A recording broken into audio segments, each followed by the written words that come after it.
السلام علیکم ورحمۃ اللہ وبرکاتہ۔ نافرمان اولاد کے لیے دعا۔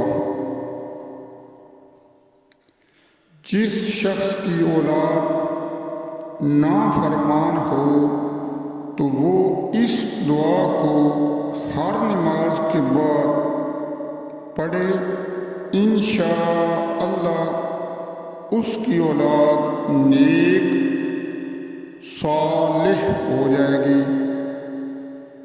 تو دوستو، اب میں اس دعا کو پڑھتا ہوں اور آپ بھی پڑھیں۔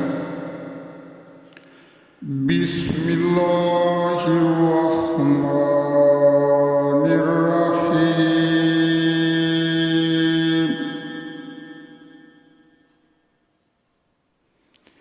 اصلح لی فی ذریتی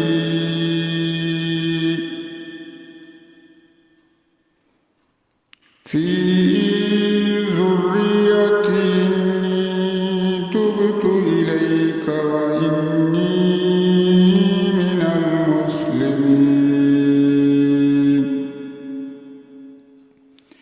اصلح لی